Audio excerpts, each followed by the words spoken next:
वाणी में एक चौपाई आती है, श्री महामत कहे सुनो साथ, देखो खोल वाणी प्राणनाथ, धनी चिल्लाए हैं धाम से वचन, जिनसे न्यारे न होए चरण। महामत कहे सुनो साथ, देखो खोल वाणी प्राणनाथ। प्राणनाथ जी की वाणी को खोल कर देखिए। ये वाणी महामती की वाणी नहीं है, प्राणनाथ की वाणी है।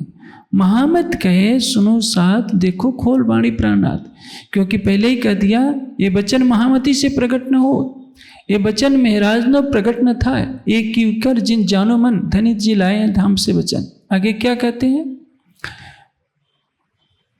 महामत कहे सुनो साथ, देखो खोल वाणी प्राणनाथ, धनी जी लाए हैं धाम से वचन, जिनसे न्यारे न होए चरण। जो राज्य के वचन हैं इस वाणी में 18,758 चौपाइयों के रूप में, जिनसे न्यारे न होए चरण, इन वचनों की विशेषता क्या है कि इनसे राज्य के चरण कमल अलग नहीं होते। अर्थात इन वचनों को आप समझिए कि राज्य के कहे हुए इन वचनों में कौन विराजमान है? न मानो तो जय सुख जी ने पूछो आ बैठा छे माँ भागवत। यदि भागवत के अंदर सुखदेव व्यास को मानते हैं तो वाणी में कौन बैठा है? हक बैठे इन इलम में। वाणी के शब्दों को आप किसके शब्द मानिए? राज्य का। वाणी का हर कथन किसका है? राज्य का। धनी जी लाए हैं धाम से वचन, जिनसे न्यारे न होए चरण।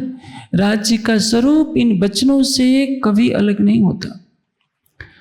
हम जिस दिन यह समझ लेंगे कि ये वाणी प्राणेश्वर अक्षरातीत की है और इसके हर शब्द को कहने वाले वही हैं, तो हमारे हृदय से उनका स्वरूप कभी अलग नहीं होगा।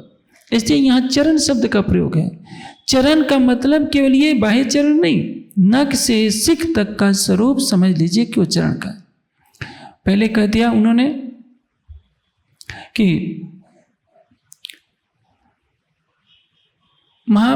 कि ए चरण मेहर करे जिन ऊपर, तय देत हृदय पूर्ण स्वरूप। सुंदर साथ के लिए एक बहुत सरल तरीका मैं बता रहा हूं कि आपकी सुरता कैसे लगे।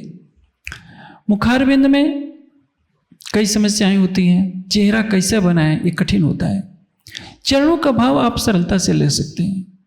किसी के पैर की बनावट सामान्य लगभग सामान्यतः एक जैसी ही होती है। हो सकता है किसी के पैर लंबे होते हैं, किसी के पैर थोड़ा चौड़े होते हैं, लेकिन प्रकाशमयी नूरी चरण कमल लांग तली लालिणीय का भाव लेकर जब आप चितवनी करते हैं तो क्या होगा? आपका अहंग समाप्त होना शुरू होता है।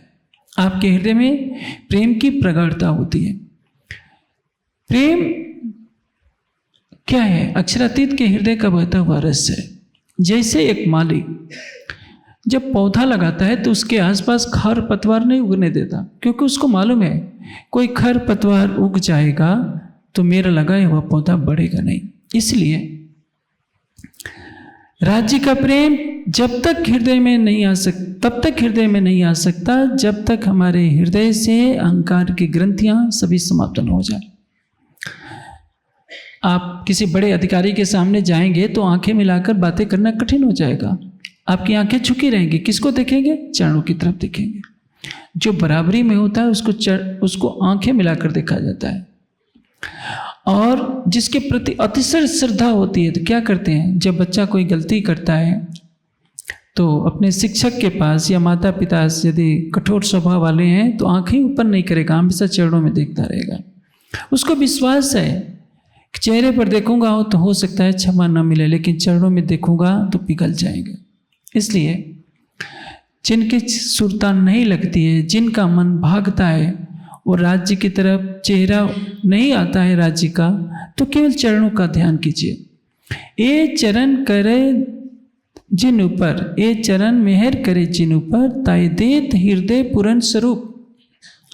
आपने जो चौपाई सुनी है, ए सुख जाने रूह रस की जिन दिल दो कदम धरत। राज्य के चरण कमल कैसे हैं? अति मीठे, माधुरता के सागर हैं, रसीले, आनंद के रस में डूबे हुए हैं। अति मीठे रसीले रंग भरे, जाको ये चरण मेहर करत। चरणों की में कृपा क्या है कि आपको सारे संसार से ये चरण कमल हटा देंगे और आपके हृदय में युगल स्वरूप की छवि बसा देंगे। परम धाम में अहंकार की कोई लीला नहीं है, लेकिन इस माया के संसार में चाहे कोई कितना भी बड़ा विद्वान हो जाए, चितवनी कितनी भी कर ले, किंतु अपने हृदय के अहंकार को समाप्त करना बहुत कठिन होता है। इसलिए बार बार चरणों के ध्यान की तरफ कहा जाता है। इस चौपाई में जो कहा गया है, पाँव मासूक के आशिक पिए रस धोए, तो मैंने शुरू में आपको बताया था कि जब कोई व्यक्ति का सम्मान करना होता है तो उसके हम चरणों को धोते हैं। जो भावुक प्रवृत्ति के होते हैं वे पान भी कर लेते हैं, लेकिन किसी के धूल से सने हुए पैर को धोकर पीने पर तो रोग ही पैदा होगा। ये रूढ़िवादिता का रोग लग जाता है। इस परंपरा का मैं समर्थक नहीं कहूँ कि लोग परंपरा में किसी के घर जाइए तो हर कोई कहेगा कि भाई हमें चरण धोना है फिर पीना है, तो क्या है, अंध परंपरा हो जाती है।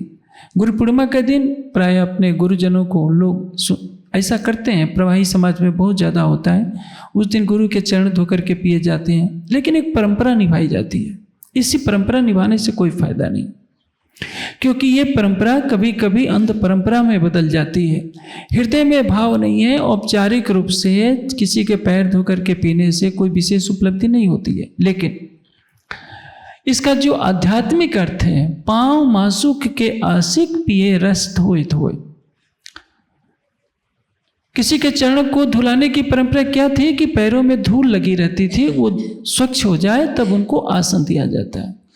प्राचीन काल में मैंने बताया, कोई व्यक्ति अतिथि आता था तो पहले उसको पैर धोने के लिए जल दिया जाता था, उसके बाद आसन दिया जाता था, फिर कुछ जल पान करने के लिए दिया जाता था। पैर धुलाना पहली प्रक्रिया थी।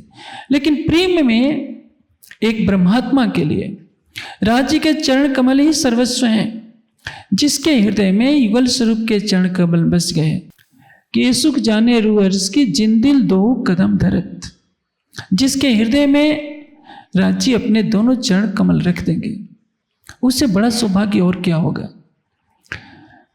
अभी मैंने प्रकाश हिंदुस्तानी की वो चौपाई बोली, मेरे हृदय चरण धनी के इन्ने फल पाया। महामती जी की आत्मा कह रही है कि मेरे हृदय में राज्य के चरण कमल हैं। इसलिए जागृत बुद्धि असराफील को भी जो अक्षर की बुद्धि है उसको वह ज्ञान मिला जो नारायण के पास नहीं है। अक्षर को भी जो परम धाम की मारिफत का ज्ञान नहीं था, इसके की मारिफत, वहदत की मारिफत का कुछ भी ज्ञान नहीं था। अक्षर की आत्मा को भी तभी वो सुख मिला किसके कारण, राज्य के चरणों के विराजमान होने से। तो इसका अर्थ ये नहीं कि मुखारविंद विराजमान नहीं था। चरण विराजमान हुए का अर्थ होता है पूरा नख से सिख तक श्रृंगार विराजमान हो गए। एक चौपाई और आती है कि कैसे राज्य की शोभा हृदय में बसे। चारों जोड़े चरण के ये जो वर्ष भूखन, ये लिए हृदय मिने आवत स्वरूप पूरन। जिस दिन आप राज्य के चरणों में जो चार आभूषण हैं, झांझरे, घुंघरे, कांबी, कड़ला, इनसे सुशोभित दोनों चरण कमलों की शोभा को बसा लेंगे तो क्या होगा। ये लिए हृदय मिने आवत स्वरूप पूरन, नख से सिख तक राज्य का पूर्ण स्वरूप आपके सामने उपस्थित हो जाएगा, आपके हृदय में आ जाएगा। इसलिए जो सुंदर साथ एक बार बार शिकायत करते हैं कि हम क्या करें, राज्य के चरण कमल हमारे हृदय में नहीं आते, मुखार बिंद दिखता नहीं है। सागर श्रृंगार की आप सैकड़ों हजारों चौपाइयाँ याद कर लेते हैं, राज्य का मुखार बिंद कैसा है, नासिका के आभूषण को याद कर लेते हैं, कानों के आभूषण को, बालों की शोभा को सब याद कर लेते हैं। लेकिन जब चितवनी करते हैं तो ये मन में थोड़ी देर के लिए स्वरूप आता है, अदृश्य हो जाता है। आप जानते हैं ये अभी चितवनी नहीं है, आप चितवनी की राह पर केवल चल रहे हैं। चितवनी कहाँ से प्रारंभ होगी, जब आपके अहं का विसर्जन हो जाएगा, जब आप अपने को परात्म के श्रृंगार में पाएंगे। इस शरीर से और इस ब्रह्मांड से आपका कोई संबंध नहीं रहेगा, आपकी बुद्धि काम नहीं करेगी। अभी तो आपने चौपाइयाँ रट रखी हैं, पूरी चरचनी आपको याद है, सातों परिक्रमा याद है। मूल मिलावे में जाते ही सारा हिसाब लगाना शुरू कर देते हैं कि एक थंबे से दूसरे थंबों की दूरी कितनी है, एक थंबे में कितने पहल आए हैं, ऊपर के पहल कितने हंस के हैं। जब तक आपकी बुद्धि दौड़ रही है वह चितवनी नहीं है। चितवनी का तात्पर्य क्या है? राज्य के प्रेम और समर्पण में इतना डूब जाना कि अपने अस्तित्व को भुला देना। इसलिए कहा जाता है अपने चरण की राज्य के चरणों का ध्यान कीजिए। मैंने आपको संकेत किया कि किसी के चेहरे की तरफ तब तो आंखें उठाकर देखी जाती है जब उससे बराबरी का भाव होता है, अपना अहंग तो कहीं ना कहीं खड़ा होता है। लेकिन यदि समर्पण की पराकाष्ठा को हमें पाना है तो स्वयं को मिटाना है, और स्वयं को मिटाने के लिए क्या करना पड़ेगा? चरणों का ध्यान करना पड़ेगा। इसका भाव ये मत समझिए कि दास भक्ति की तरफ संकेत किया जा रहा है, क्योंकि प्रेमास्पद कभी चरणों में प्रणाम नहीं करता। दो चीजें हैं, आपने परिक्रमा में पढ़ा है कि आए आए के चरणों लागे। रात्रि के शयन आरती जब आप करते हैं तब भी ये चौपाई बार बार पढ़ते हैं, और ये परिक्रमा की चौपाई है। दूसरी तरफ पुराण संहिता में ये कहा गया है कि जब ब्रह्मा, विष्णु, शिव, ईश्वर और सदाशिव पांचों देवता बेहद मंडल में जाते हैं, गोलोक की लीला को देखते हैं, तो उनकी तो इस संसार की आदत पड़ी हुई थी। वे साष्टांग लेटकर प्रणाम करने लगते हैं तो लीला अदृश्य हो जाती है, क्योंकि वह प्रेम की भूमिका है, और प्रेम की भूमिका में दास भक्ति नहीं चला करती। दास भक्ति कहाँ है? जहाँ साष्टांग प्रणाम किया जाता है। तो मेरे कहने का अर्थ ये मत लगा लीजिएगा कि मैं आपको मना कर रहा हूँ कि मंदिर में आप साष्टांग लेट कर मत प्रणाम कीजिए। इस संसार के विधान के अनुसार तो वहाँ प्रणाम करना ही पड़ेगा, मत्था टेकना ही पड़ता है, क्योंकि ये जीव अहंकार से भरा पड़ा होता है। संसार में सफल व्यक्ति कौन होता है? जो सबसे बड़ा विद्वान होगा, वो सबसे अधिक विनम्र होगा, जो सबसे अधिक भक्ति में लगा होगा, उसको अपनी भक्ति का अहंकार नहीं होगा। जो उथला व्यक्ति होता है, ज्ञान की दृष्टि से, भक्ति की दृष्टि से, धन की दृष्टि से, या किसी भी दृष्टि से वो प्रदर्शन करता रहता है, वो ये कहेगा कि मेरे जैसा कोई भक्ति करने वाला नहीं, तो समझ लीजिए वो भक्ति में भी लाखों कोस दूर है। जो व्यक्ति विनम्रता की मूर्ति बच जाए, अपने अहंग का विसर्जन कर दे, तो समझ लीजिए कि वो महानता की ऊंचाई पर पहुंचा हुआ है। अपने एक सुंदर साध का वर्णन घटनाक्रम में बताता हूँ। उन्होंने अपने मुख से बताई थी कि जब वे PWD में क्लर्क के पद पर मनोनीत उनको किया गया, वो बद्रीनाथ के जोशीमठ इलाके में थे। वहाँ निर्माण कार्य चल रहा था। उनके जिले का जो सबसे बड़ा अधिकारी था PWD का, वो इतनी सादगी से था कि वो पहले नियुक्ति होकर के आए थे, उन्होंने परिचय नहीं था। उस समय शौचालयों की इतनी व्यवस्था नहीं थी, जंगल में खुले में जाना पड़ता था लोटा लेकर। वे शौच करके आए तो उन्होंने लोटे को रखकर कहीं इधर उधर टहलने लगे कि मैं देखता हूँ। उनके आने से पहले देखा कि एक व्यक्ति जो खूबसूरत गोरा चिट्टा है, उनके लोटे को मिट्टी से धो रहा है। आजकल की नई पीढ़ी को नहीं मालूम कि बर्तन को कैसे धोया जाता है। मिट्टी से धोने वाली प्रक्रिया गांव में चलती है। आजकल तो गांव में भी लोग मिट्टी से शायद न धोते हों, सब सर्फ से धोते हैं। तो उन्होंने कहा कि ये व्यक्ति बिना परिचय के मेरे शौच किए हुए लोटे को, गंदे बर्तन को धो रहा है, तो दो ही ऐसा काम कर सकते हैं, या तो कोई पागल करेगा या पहुंचा हुआ फकीर जो होगा वही इस काम को कर सकता है।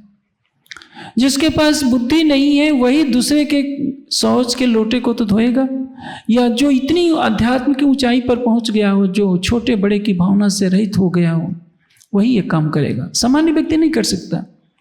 सामान्य व्यक्ति तो अकड़ा रहेगा कि शौच तुम गए तुम्हारे लोटे को, मैं तो क्यों धोऊं, मैं भी बड़े घर का हूं, मेरे घर इतनी प्रॉपर्टी है। लेकिन जो अपने हस्ती को मिटा देता है, स्वयं के अस्तित्व को मिटा देता है, बीज का एक दाना जब मिट्टी में मिल जाता है तभी उससे अंकुर फूटता है, और उसी अंकुर से न जाने उस बीज जैसे कितने बीज पैदा होते हैं। लेकिन यदि थोड़ा भी जमीन के ऊपर पड़ा रहता है तो क्या होता है, वो धूस तपती दोपहरी में वो सूख जाता है, उससे अंकुर नहीं फूटता, और बाद में वो सड़ गल कर समाप्त हो जाता है। संसार में ज्ञान के क्षेत्र में, भक्ति के क्षेत्र में, धन के क्षेत्र में, सौंदर्य के क्षेत्र में, पद प्रतिष्ठा के क्षेत्र में एक से एक बढ़कर के लोग हैं।